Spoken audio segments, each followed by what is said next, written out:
শস্য শ্যামল গৃহতারা, কবি বয়ে আনে সুন্দর দৃশ্য তারা। দেখেন মরুভূমির মাঝে একটা গাড়ি যাইতে আছে, যদি গাড়িটা নষ্ট হয়ে যায় তখন সে কি করবে? আমার এটাই মাথায় ধরে না যে এই মরুভূমির মাঝে যে দুই একটা যদি বাসা থাকে তখন তারা কি করে? এই যে মরুভূমির মাঝে দুই একটা গাছ উঠছে, খুবই সুন্দর। আর যারা মরুভূমির মাঝে আপনার এক সময় এগুলো ছিল পাহাড়, হয়তো কেটে নিয়ে গেছে, অন্য অন্য কাজে কাটাইছে পাথর, এই জন্য সমান করে দিয়েছে যে কোনো এক সময় মাজরা হবে, বাড়ি হবে, ঘর হবে, এই জন্য জায়গা সমান করে দিয়েছে। খুব সুন্দর পরিবেশ করে দিয়েছে, কিন্তু এসব জায়গা থাকা একটা ভয়াবহ, খুবই কষ্টকর। দেখার জন্য থাকবে না এক সময় পানি, থাকবে না খানা, তখন এই খানার জন্য যাইতে হবে অনেক দূরে, থাকবে না টাকা, তখন আর এক কষ্ট। এই জন্য এইসব এলাকায় মানুষ খুবই কম, শহর এলাকায় মানুষ। আর এই জন্যে পাহাড় পর্বত জানেন যে খুব সুন্দর একটা দৃশ্য, পাথরগুলো কালো হয়ে গেছে পুরো। আল্লাহর সুবহানাল্লাহ, খুব সুন্দর দৃশ্য। দেখেন পাহাড়গুলো একেবারে কালো, পাহাড়গুলো ক্ষুদ্র ক্ষুদ্র ছোট ছোট পাহাড়, এগুলো মাটি দ্বারা তৈরি হয়েছে, হয়তো মরুর বুকে পানি নেই, এই জন্য মাটি পুরে হয়ে গেছে পাহাড়, পাহাড় থেকে পাথর। এখানেও তিনটা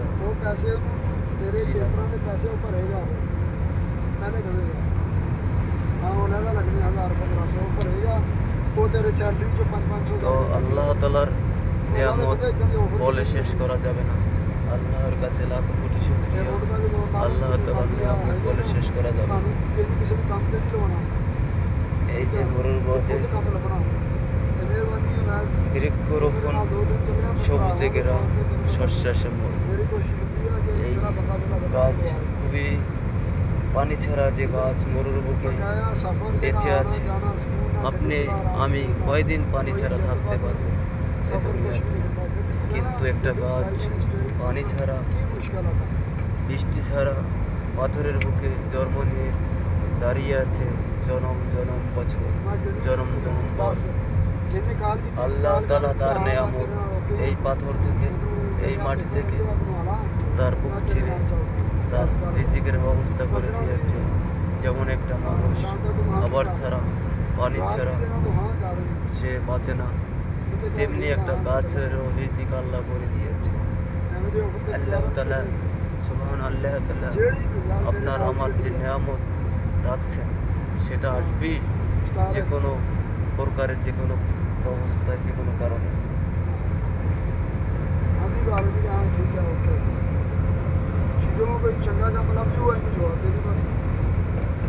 চারিদিকে তাকালে শুধু পাহাড় আর মরুভূমির মাঝে দাঁড়িয়ে আছে এই গাছটার নাম সম্ভবত আমি জানি না, দাঁড়িয়ে আছে। এই যে এক সময় জঙ্গলে এই মরুভূমির বুকে ছিল বানর, এখন আর বানরও দেখা যায় না। এই যে সব জায়গায় আমি আর এক বছর আগে গেছিলাম, তখন এই রাস্তায় দাঁড়িয়ে থাকতো বানরের মেলা, বানর উটের মেলা দাঁড়িয়ে থাকতো, কিন্তু এখন আর বানরও দেখা যায় না, দেখা যায় না সেই দৃশ্য। সামনে আর একটি পাহাড়,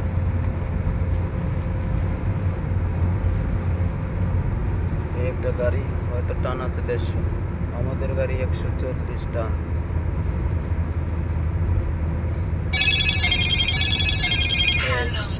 হ্যালো, আমার ড্রাইভারের ফোনে ফোন আসছে, বলতে হচ্ছে হ্যালো হ্যালো কলো 059 কি ঘুমা গলা ধরে, আমার বাইক নিয়ে আমার গলা ধরে ঘুমাইছে, খুবই ক্লান্তি করতে আছে। বাইক নিয়ে বিয়ে করাইতে দেশে, এদেশে বিয়ে করাইতে পারতাম যদি রিয়েল হইতো, রিয়েল লাগবে, দেশে বিয়ে করে তাহলে রিয়েল লাগবে। যদি মধ্যম বিয়ে করেন, নিম্ন পর্যায়ে বিয়ে করার লাগবে 20,000, মধ্য পর্যায়ে বিয়ে করার লাগবে 50, ভালো পর্যায়ে বিয়ে করার লাগবে 1 থেকে 1.5 লাখ। রিয়াল, বাংলা টাকা না, রিয়াল। এখানে রিয়ালের হিসাব হয়, এখানে বাংলা টাকার হিসাব হয় না।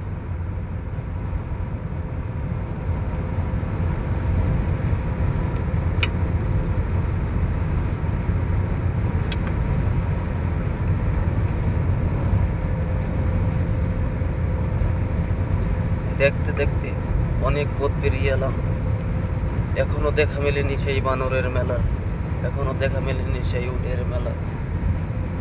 এই মরুর বুকে একসময় হয়তো থাকবে ঘর বাড়ি, থাকবে দালান কোঠা, থাকবে বড় বড় টাওয়ার, থাকবে খেলার মাঠ, থাকবে শস্য শ্যামল গ্রীষ্ম সেই গাছের ছায়া।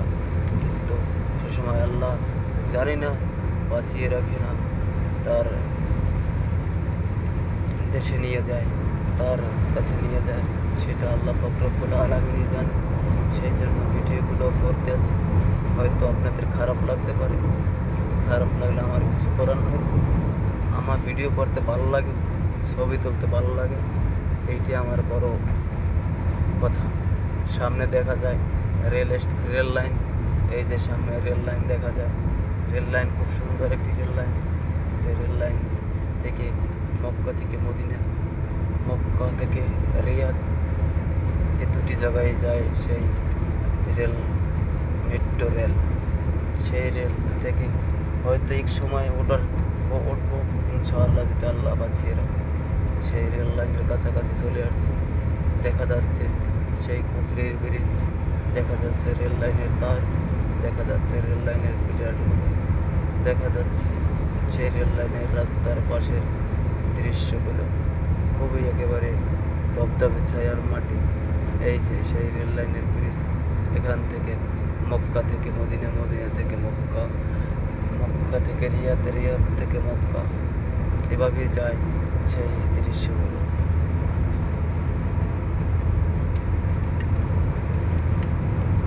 খুব পানির পিপাসা লাগছে, তো কিছু করার নাই।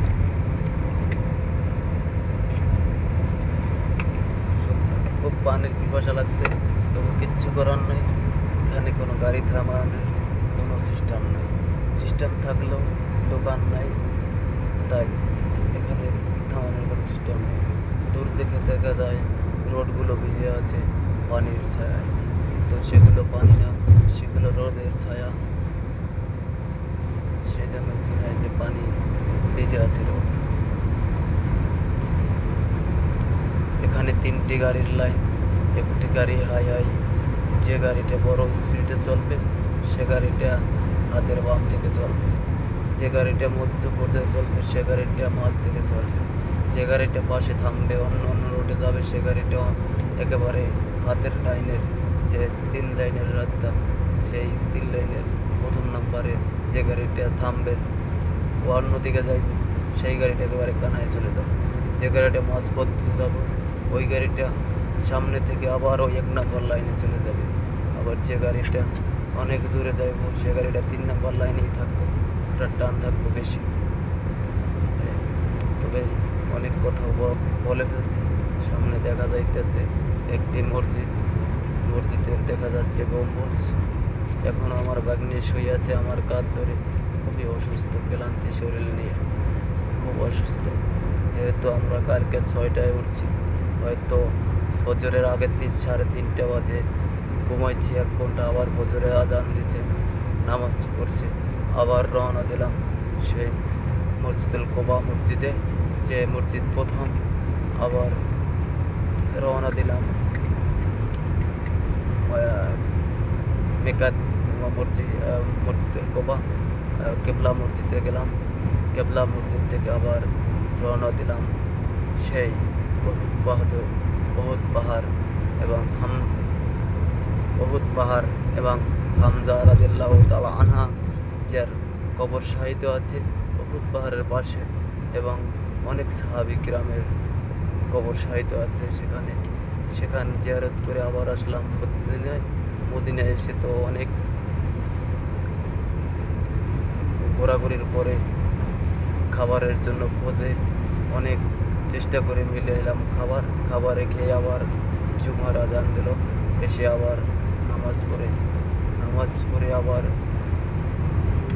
মদিনা থেকে বিদায় নিয়ে বেলাল মসজিদের কাছে এসে আবার বেলাল মসজিদের ওখান থেকে কালকের যে ড্রাইভারের সাথে আমরা মদিনা গেছি সেই ড্রাইভারই আবার ফোন দিচ্ছি যে আপনি আছেন। সে বলল হ্যাঁ আছি, আপনারা চলে আসেন। সে পাকিস্তানি, খুব একটা ভালো ড্রাইভার। এই জন্য আবার রওনা দিয়ে সেই গাড়িতে আমরা উঠলাম। ওঠার পরে আবার চলে যাচ্ছি মক্কা, আমাদের সেই কর্মস্থান এবং আমাদের সেই কাবা ঘরের যে ঘরে খিদমত করার সুযোগ দিয়েছেন আল্লাহ পাক রব্বুল আলামিন। এই 1.5 বছর আল্লাহর কাছে লক্ষ কোটি শুকরিয়া আদায় করছি। তার শুকরিয়া আদায় করে শেষ করা যাবে না। সে তার ঘরের গোলাম বানিয়ে রেখেছে, খাদেম বানিয়ে রেখেছে, তার ঘরের সেবক বানিয়ে রেখেছে। তো আল্লাহর কাছে লক্ষ কোটি শুকরিয়া। যেন আল্লাহ পাক রব্বুল আলামিন যতদিন থাকি ততদিন যেন সহি সালামতে হালাল রুজি খাওয়ার তৌফিক দিয়ে দেন, হালাল পথে চলার তৌফিক দিয়ে দেন। আমার দ্বারা যেন কোনো মানুষের ক্ষতি হয় না, এইটাই কামনা করে সবার কাছে দোয়া চাই যে আমার দ্বারা যেন কোনো মানুষের ক্ষতি হয় না। যদি পারি উপকার করবো, আর যদি না পারি কিছু করার নেই। আবার কাল এই চায়ে আবার গোসল দিয়ে খাওয়া দাওয়া করে ঘুমিয়ে যাইতে 10টা বাজবে। আবার কাল 5টা বাজে উঠে ডিউটিতে যাইতে হবে। যখন বসে আসছি তখন তো আর বসে থাকলে চলবে না, আর অসুস্থ যখন থাকি তখন তার কিছু করার নেই, ঘুমিয়ে থাকতে হয়। এই জন্য চলে যাচ্ছি। থাকতে মন চাইছে মদিনায়, কিন্তু পারিনি। অনেকটা মায়া লাগছে মদিনার ওই বুকে শুয়ে আছে আপনার আমার প্রাণের নবী আল্লাহর দোস্ত মুহাম্মদ রাসূলুল্লাহ সাল্লাল্লাহু আলাইহি সাল্লাম শুয়ে আছেন। তার দুই বন্ধু আবু রাদিয়াল্লাহু তাআলা আনহু এবং ওমর রাদিয়াল্লাহু তাআলা আনহু, তারা শুয়ে আছে তার দুপাশে। আমার নবী আপনার নবী হযরত মুহাম্মদ সাল্লাল্লাহু আলাইহি সাল্লাম শুয়ে আছেন তার মাঝখানে। তো দেখলে পরাণ ভরে যায়, দেখলে হৃদয় থেকে কান্না আসে, দেখলে অনেকটা মায়া অনুভূতি হয় যে আরও 1400-1450 বছর আগে যে মানব এই জমিনে এসেছেন, এই সারা বিশ্ব সে একলা ইসলাম প্রচার করছেন। তারপর আস্তে আস্তে ইসলামের দিকে মানুষ এসছেন। এখন আমাদের সেই ইসলাম আমাদের কাণ্ডারি, ইসলাম আমাদের বিশ্বাস, ইসলাম আমাদের সর্বোত্তম ধর্ম। আমাদের ধর্ম পৃথিবীর শ্রেষ্ঠ ধর্ম। এ ধর্মের সাথে কোনো ধর্ম মিলাইলে চলবে না। আর আমরা যে ধর্ম পালন করি আল্লাহর কাছে শুকরিয়া, যেন অন্য কোনো ধর্মের কুৎসিত আমরা না করি, আমরা যেন সেইভাবে চলতে পারি আল্লাহর কথা মানে, নবী করিম সাল্লাল্লাহু আলাইহি সাল্লামের কথা মানে। তো অনেক কথা বলছি, যদি বলতে হয়ে থাকে তাইলে ক্ষমার চোখে দেখবেন। আর আমরা এখনও মরুর বুকে আছি। মরুর বুক থেকে বয়ে গেছে রাস্তা আর রাস্তা, যেখানে অনেক পথে পাড়ি দেওয়ার পরও এখনও একটা যে আমাদের শহর থাকে ছোট, সে শহরগুলো নাই।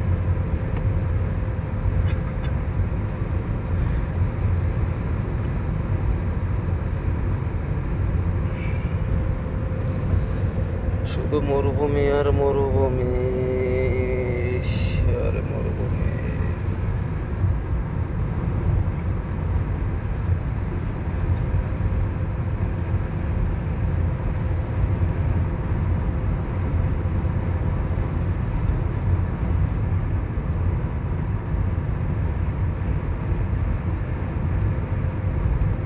মরুভূমির মাঝে শুধু আছে ঘাস।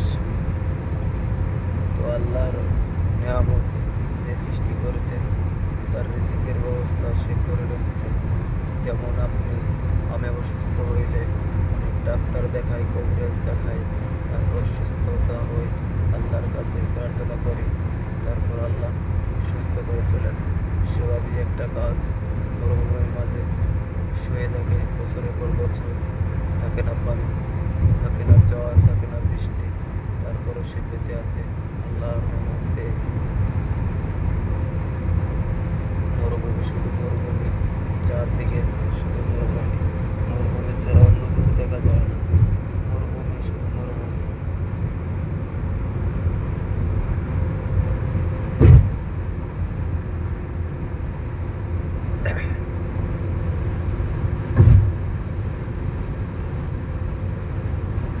সামনে কিছু খেজুর গাছ দেখা যাচ্ছে রাস্তার ধারে, সুন্দরই লাগে খেজুর গাছগুলো।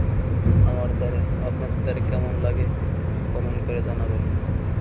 খুব খেজুর গাছগুলো রাস্তার পর অনেক সুন্দর লাগতেছে।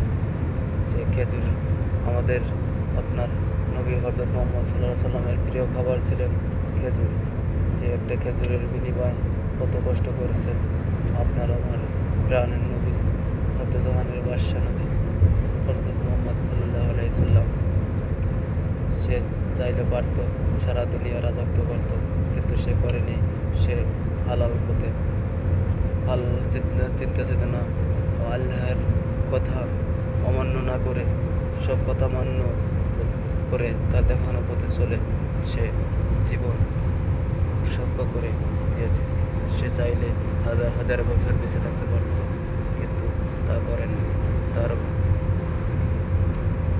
তার আপনার আল্লাহ, তার দোস্ত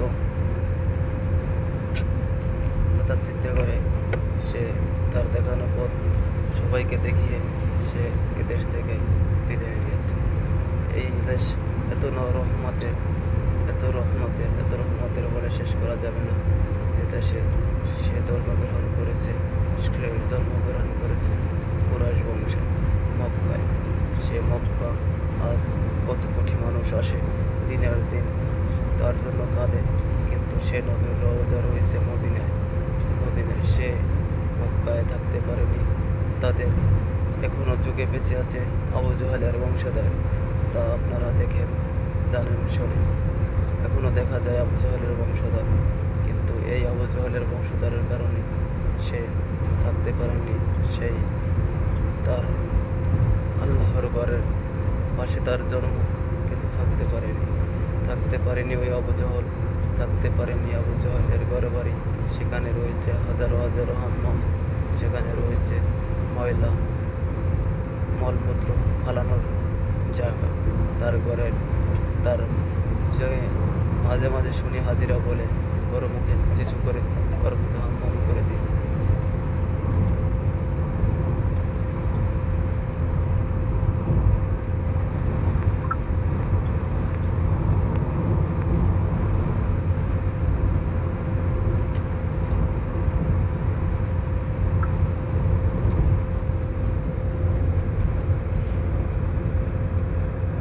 কিন্তু সে তা চাননি। তার চাচাকে চাইছে সে ইসলামের প্রচারের মাধ্যমে তাকে ফিরিয়ে আনতে, কিন্তু পারেনি তার চাচাকেও ফিরিয়ে আনতে। যেমন নমরুদ ছিল মিশরের নমরুদ নিজে খোদা দাবি করত, কিন্তু সেও পারেনি এই দুনিয়ায় বেঁচে থাকতে। তাইলে আপনি আমি যারা হিংসা বিচ্ছেদ করি তারা ফিরে আসেন আল্লাহর পথে ফিরে আসেন। করেন 5 ওয়াক্ত নামাজ, করেন রোজা, দেন আপনার অর্থ থাকলে জাকাত, করেন আপনি হালাল রুজি, খান আপনি হালাল কামাই। যে আপনি আমি হাজার বছর বেঁচে থাকতে পারবো না এই দুনিয়ার বুকে, হয়তো কিছু ক্ষণিকের জন্য এই দুনিয়াতে আমরা আসছি।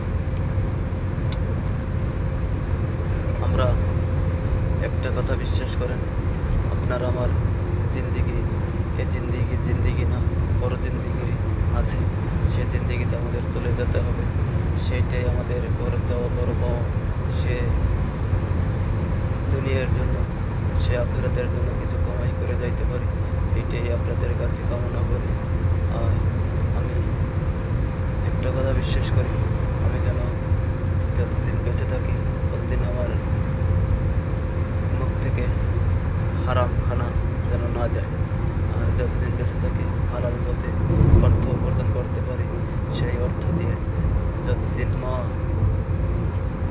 বেঁচে আছে, ভাই বোনের সাহায্য সহযোগিতা করতে পারি সেই হালাল কামাই থেকে, হালাল কামাই থেকে, হালাল কামাই থেকে। হারাম কামাই যেন আমার শরীরে না ঢোকে, আমি সেটা সর্বদা আল্লাহর কাছে প্রার্থনা করি।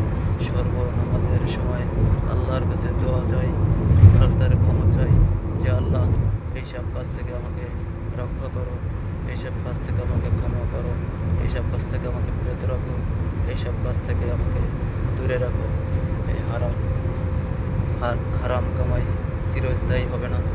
যেমন একটা কথা বিশ্বাস করেন যে ধর্মের বাতি জলে টিপটিপাইয়া, একটা কথা আগে মুরব্বীরা বলতো, আর অধর্মের বাতি জলে জমক করে জ্বলিয়া কয়দিন পরে লিভে যায়। কিন্তু তারাই দেখেন, আর যারা এখনো আল্লাহকে বিশ্বাস করেন না, নবীকে বিশ্বাস করেন না, তারা নবীর আদর্শগুলো পড়েন, শোনেন এবং আল্লাহর কথা শোনেন, জানেন। ইনশাআল্লাহ আমি সবার জন্য দোয়া করি, আপনারা ইনশাআল্লাহ ফিরে আসবেন, ফিরে আসবেন, ফিরে আসবেন। শুধুই আধা ঘন্টা পথ পাড়ি দিলাম, শুধুই মরুভূমির বুকে। প্রায় 1 ঘন্টা পাড়ি দেওয়া হয়ে গেছে মরুভূমির বুকে। কোনোখানি পাওয়া যায়নি দোকান, কোনো গাড়ি পাওয়া যায়নি শহর, শুধু মরুভূমি আর মরুভূমি। অনেক কথা বলে ফেলছি, যদি কোনো ভুল টুল হয়ে থাকে কমেন্ট করে জানাবেন, পরে ইনশাআল্লাহ শুধরে নেওয়ার চেষ্টা করব। আরও জানবো, আরও শুনবো, আপনাদের দ্বারা আমার অভিজ্ঞতা হবে। আর যারা এই ভিডিওটা দেখবেন অবশ্যই শেয়ার করবেন যে মরুর বুকে পড়ে আছে হাজার হাজার লক্ষ পাহাড় পর্বত, পড়ে আছে মরুভূমির মাঝে সেই দৃশ্য, ছোট ছোট গাছ পানি ছাড়া পড়ে আছে সেই পাহাড়ের বুকে, ছোট ছোট সবুজের ঘাস পড়ে আছে, ছোট ছোট। একটা গাড়িতে তারা চলতি, এরা খানা খাইতে আছে এখনই।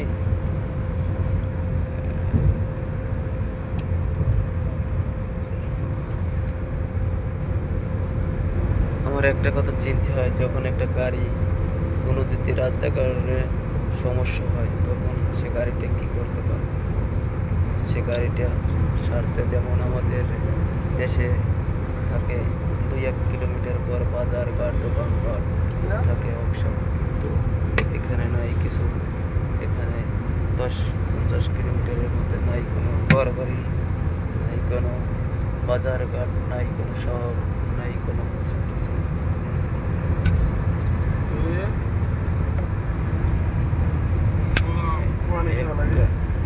মসজিদ দেখা যায়, হয়তো আশেপাশে ছোট শহর রয়েছে। মামা আমার বাইক নিয়ে খুবই ক্লান্ত করে লেখা হয়েছে। উঠফাট কথা কইও না মামা, মদিনা থেকে আসছো, ঠিক আছে? আমার একটা কল আসছে, রাখি।